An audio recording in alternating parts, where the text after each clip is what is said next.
जय हिंद दोस्तों, जय श्री बालाजी की। आज मैं आपको सालासर बालाजी की यात्रा के बारे में इस वीडियो में बताने वाला हूँ। सालासर पहुँचने के लिए जो सबसे नज़दीकी रेलवे स्टेशन है वो है सुजानगढ़। वहाँ से आप बाई बस सालासर पहुँच सकते हैं। वह सबसे नज़दीक जो एयरपोर्ट रहेगा वो आपका जयपुर रहेगा। वहाँ से आप by Sikar Salasar bus depot में पहुँच सकते हैं।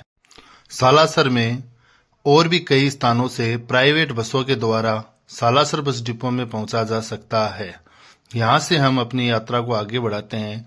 वह बस डिपो से हम बाहर निकलते हैं तो यहाँ पे पार्किंग, यदि आप खुद का वाहन लेके आते हैं तो पार्किंग की व्यवस्था है। फ्री पार्किंग भी सालासर में उपलब्ध है, जहाँ आप अपनी गाड़ी को पार्क कर सकते हो।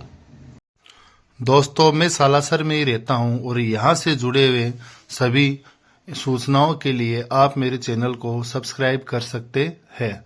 यहाँ हम पहुँचने पर हमें सालासर के प्रसिद्ध चाय वाले देबू जी की दुकान दिखाई देती है। उसके बाद हम आगे मंदिर की तरफ बढ़ते हैं। आसपास काफ़ी सारी दुकानें हैं और यहाँ पे ठहरने के लिए होटल्स की भी व्यवस्था है। यहाँ आप स्ट्रीट फूड का भी मज़ा ले सकते हैं।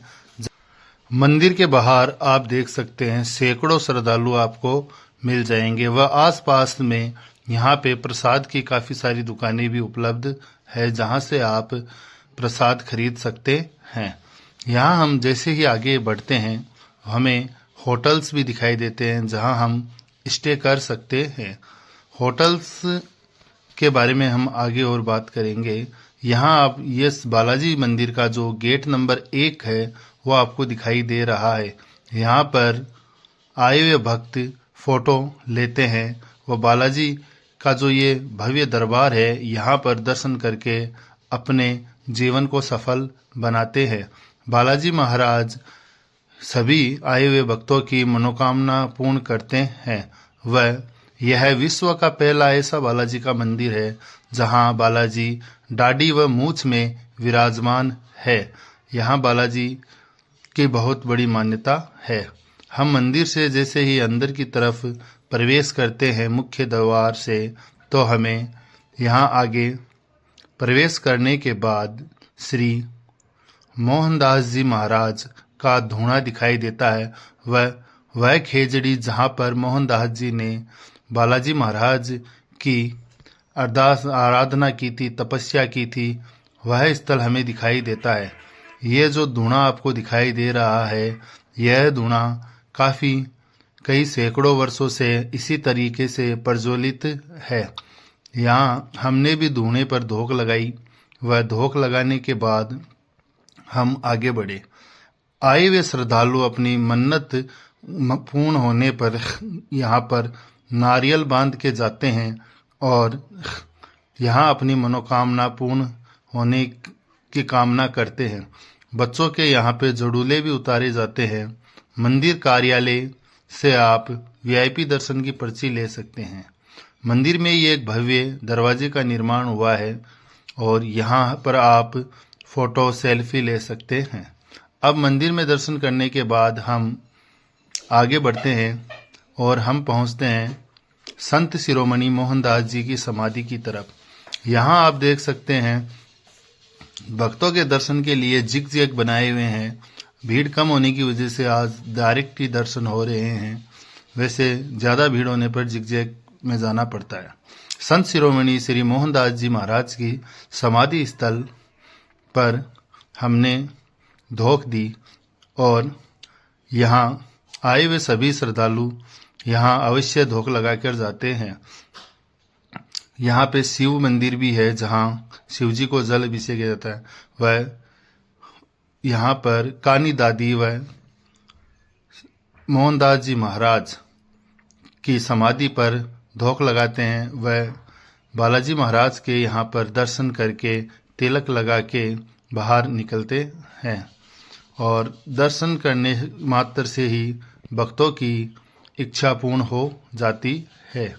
मोहनदास जी महाराज की समाधि के दर्शन के बाद हम वापस मंदिर मुख्य परिसर में पहुंच जाते हैं।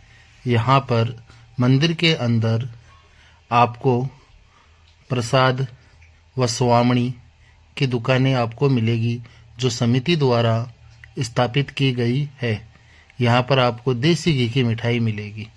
मंदिर में यहाँ धुने पर श्रद्धालुओं द्वारा नारियल चढ़ाए जाते हैं व बालाजी की पूजा ग्रस्त पुजारी परिवार द्वारा की जाती है। यहाँ पर हम आपको दिखा रहे हैं वह रथ जिस पर बालाजी की मूर्ति को रखकर सालासर में लाया गया व यहाँ पर इस मूर्ति की स्थापना की गई। दर्शन करके हम जब बाहर वापस आते हैं तो यहाँ पे हमने देखा कि गेट नंबर 1 के पास श्रद्धालु खूब फोटो खींच रहे हैं। फिर हम यहाँ से आगे बढ़ते हैं और हम पहुँच जाते हैं मंदिर के गेट नंबर 2, जहाँ से भी हम दर्शन के लिए प्रवेश कर सकते हैं। इसके अलावा मंदिर में एक गेट और है जिसे हम बोलते हैं गेट नंबर 3। गेट नंबर 3 जो आपको ये दिखाई दे रहा है, यहाँ से भी हम दर्शन के लिए मंदिर में प्रवेश कर सकते हैं। होटल्स और रूम की बात करें तो यहाँ पे काफी सारी धर्मशालाएं व होटल्स बने हुए हैं जिसमें आपको 300 रुपए से लेकर 2000 रुपए तक आपको रूम मिल सकता है, जहां आप स्टे कर सकते हैं। यहाँ पे जैसे कि आदमपुर सेवा सदन है, अग्रवाल सेवा सदन है, ऐसे बहुत सारे होटल्स आपको मिलेंगे, धर्मशालाएं मिल जाएगी जहां आप स्टे कर सकते हैं। और इसके बाद ये जो गेट नंबर 4 है, जहां से श्रद्धालु दर्शन करके राम सेतु के नीचे से वापस लौटते हैं। ज्यादा भीड़ होने पर राम सेतु के ऊपर से श्रद्धालुओं को मंदिर में प्रवेश दिया जाता है व दर्शन किया जाता है। और ये जो 4 नंबर गेट है, यहाँ से श्रद्धालु दर्शन करके वापस अपने घर को लौटते हैं। यहाँ सालासर में दुकानें काफी लगी हुई है, जहाँ से आप अपने घर के लिए ध्वजा, फोटो आदि ले सकते हैं। हमने भी महावीर जी भाई साहब की दुकान से अपने बच्चों के लिए खिलौने व स्टेशनरी का सामान व ध्वजा, बालाजी की फोटो, मूर्ति आदि सामान जो हमें चाहिए था वो हमने यहाँ से खरीदा। इनकी दुकान अंजनी माता मंदिर रोड पर है। यहाँ से फिर हम अंजनी माता मंदिर पहुँच गए। हमने यहाँ पर अंजनी माता के दर्शन किए। अंजनी माता मंदिर सीकर जिले में पड़ता है और सालासर मंदिर चूरू जिले में पड़ता है और इनके बीच में लगभग 1 किलोमीटर की दूरी है।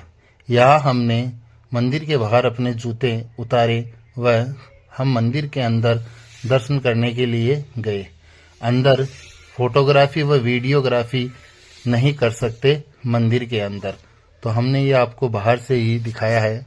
फिर हम तिरुपति बालाजी मंदिर जो अंजनी माता मंदिर से 50 मीटर दूरी पर है, वहाँ पर हमने तिरुपति बालाजी के दर्शन किए। और राम जानकी मंदिर जो अंजनी माता मंदिर के सामने है, वहाँ पे हमने राम, लक्ष्मण, सीता के दर्शन किए। उसके आगे एक विशाल हनुमान जी की मूर्ति की स्थापना की हुई है, वहाँ पर हमने फोटो खींची व मूर्ति एक अच्छे से गार्डन में लगी हुई है, एक सुंदर गार्डन में लगी हुई है। और ये एक विकास समिति है, सालासर धाम विकास समिति। इनका जो ये यहाँ पर होटल बना हुआ है, यहीं पे ये मूर्ति स्थापित है। यहाँ पे इस यात्रा का पूरा खर्चा लगभग 2 से 3 हजार रुपये होगा, जिसमें रहना, खाना व 1 डे स्टे शामिल है। तो यह बजट इसमें लगता है। यह यात्रा आप भी कर सकते हैं। हम अपनी यात्रा को यहीं समाप्त करते हैं। मिलते हैं अगले वीडियो में। धन्यवाद। जय श्री बालाजी की।